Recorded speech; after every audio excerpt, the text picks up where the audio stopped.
दोस्तों नमस्कार, स्वागत है आपका 4 PM पर। मैं हूं आपके साथ अदिति। अर्नब गोस्वामी और रिपब्लिक टीवी की मुश्किलें बढ़ गई है। कांग्रेस की टर्की में जो ऑफिस है, उस झूठ पर अब दिल्ली हाईकोर्ट ने गोदी पत्रकार अर्नब गोस्वामी को समन थमाया है। गोदी मीडिया के सबसे चर्चित चेहरों में शुमार अर्नब गोस्वामी और उनके चैनल रिपब्लिक टीवी को एक बार फिर कानूनी शिकंजे का सामना करना पड़ रहा है। लाइव लॉ रिपोर्ट के मुताबिक दिल्ली हाईकोर्ट ने उन्हें समन थमाया है। दरअसल दिल्ली हाईकोर्ट ने कांग्रेस पार्टी द्वारा दायर मानहानि के एक मामले में अर्नब गोस्वामी और उनके मीडिया संस्थान को समन जारी कर दिया है।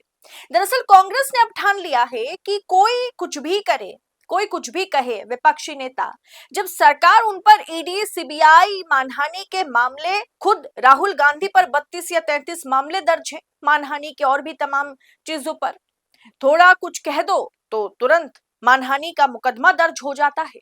अब वही चीज अगर कांग्रेस पार्टी को लेकर के, अगर विपक्षी नेता को लेकर के कोई गोदी पत्रकार, कोई गोदी मीडिया अगर इस तरीके के अनाप शनाप बिना फैक्ट चेक करे फेक न्यूज परोसेगा, तो उन्हें भी सलाखों के पीछे या कम से कम उनके खिलाफ करोड़ों के करोड़ों रुपए के मुकदमे दर्ज होंगे। और ये केस जो है ना, ये करीब करीब 150 से 200 करोड़ का मामला है। ये मानहानि का जो मामला है दोस्तों, ये रिपोर्ट में सुनने को मिल रहा है। अब रिपोर्ट के मुताबिक अर्नब गोस्वामी और उनके मीडिया संस्थान को दिल्ली हाईकोर्ट ने कांग्रेस के इस मानहानि केस के खिलाफ समन जारी किया है। यह पूरा मामला कांग्रेस के खिलाफ फैलाए गए उस दावे से जुड़ा हुआ है जिसमें रिपब्लिक टीवी ने अपनी एक ब्रॉडकास्ट में यह दावा किया था कि भारतीय राष्ट्रीय कांग्रेस, इंडियन नेशनल कांग्रेस का टर्की के इस्तांबुल में एक अंतरराष्ट्रीय कार्यालय है। दरअसल पूरा विवाद क्या है, थोड़ा बैकग्राउंड में आपको बता देती हूँ।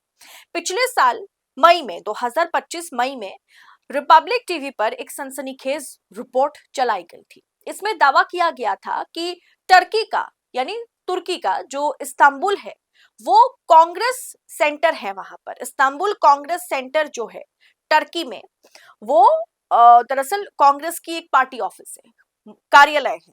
असल में वो कांग्रेस पार्टी का दफ्तर नहीं है। कांग्रेस ने इस दावे को पूरी तरह से फर्जी और कहीं ना कहीं कांग्रेस की छवि खराब करने की साजिश करार दिया था।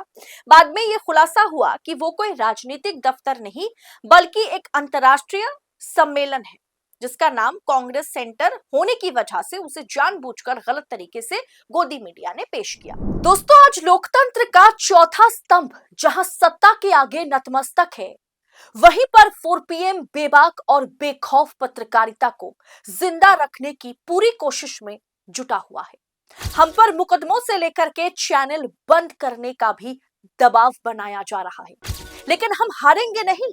4 PM पूछेगा सवाल सत्ता से। बस इस मुश्किल दौर में हमें आपकी सपोर्ट की जरूरत है। 4 PM को ज्यादा से ज्यादा ज्वाइन करें। ज्वाइन बटन को क्लिक करके आप हमें आर्थिक तौर पर 4 PM को, स्वतंत्र पत्रकारिता को मजबूत कर सकते हैं। उम्मीद है कि आपके सपोर्ट से ये जंग भी हम जीत जाएंगे। अब आज मंगलवार को न्यायमूर्ति मिनी पुष्कर राणा की पीठ ने इस मानहानि के मुकदमे में सुनवाई की, जिसमें समन भी जारी किया गया।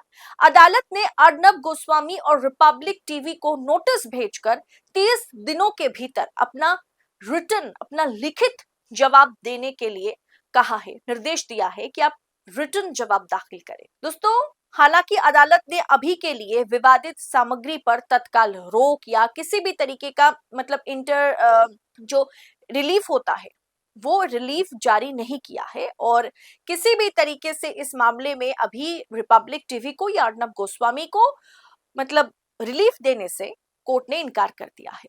अब अगली सुनवाई में, मामले की अगली सुनवाई 19 मई को तय की गई है। कांग्रेस की ओर से पेश हुए वकील मोहम्मद अली खान ने कोर्ट में दलील दी, ये फर्जी कंटेंट पार्टी की छवि को लगातार नुकसान पहुंचा रहा है।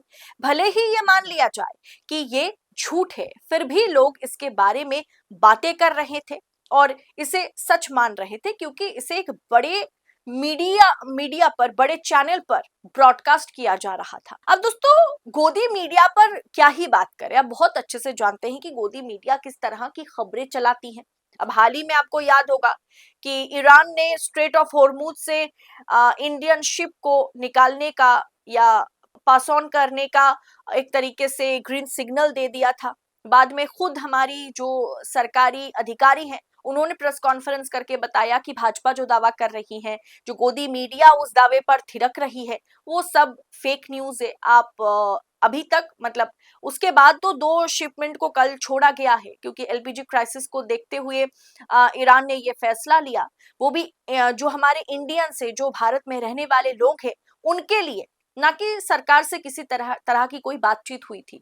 लेकिन उससे पहले ही गोदी मीडिया और बीजेपी ने ये दावा कर दिया था, मतलब एक तरीके से फेक न्यूज फैलाई थी कि स्ट्रेट ऑफ हॉर्मूज से इंडियन शिप को निकालने का अनुमति दिया गया है, जस्ट बिकॉज ऑफ कि मोदी जी की जो रणनीति है वो कारगर साबित हुई है। लेकिन दोस्तों, गोदी मीडिया किस तरह की खबरें चलाता है, किस तरीके की प्रोपेगेंडा फैलाता है, ये आप बहुत अच्छे से जानते हैं।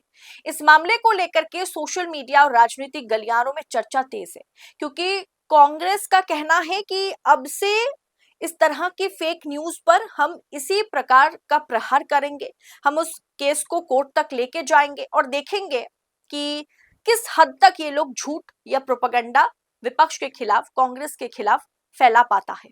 जाहिर सी बात है दोस्तों, कांग्रेस इस तरह की कोई भी स्टेप, कोई भी कदम नहीं लेती है। इसी के चलते बड़े बड़े एंकर हो, बड़े बड़े चैनल हो, उन्हें इतनी छूट मिल जाती है। कांग्रेस समर्थकों का भी ये कहना है कि गोदी मीडिया के उस प्रोपेगेंडा का ये हिस्सा है जिसका मकसद बिना किसी तथ्य की जांच करे विपक्ष को निशाना बनाना है। ज्यादातर मीडिया की जो रिपोर्ट्स हैं वो ज्यादातर इसी और इशारा करती हैं, वो प्रोपेगेंडा, उसमें फेक न्यूज।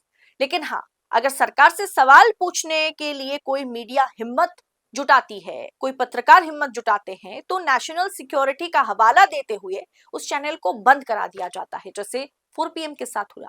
दोस्तों, गौरतलब है कि इस मामले में सिर्फ अर्नब ही नहीं बल्कि भाजपा आईटी सेल के प्रमुख अमित मालवीय के खिलाफ भी एफआईआर दर्ज की गई थी। आरोप है कि इन दोनों ने मिलकर इस फर्जी खबर को हवा दी थी ताकि कांग्रेस के जो संबंधों को तुर्की जैसे देशों के साथ जोड़कर विवाद खड़ा किया जा सके।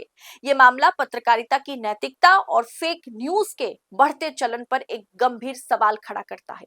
अब देखना दिलचस्प होगा कि 19 मई को इस पर अर्नब गोस्वामी के जो चैनल है रिपब्लिक टीवी, इस पर क्या जवाब देते हैं।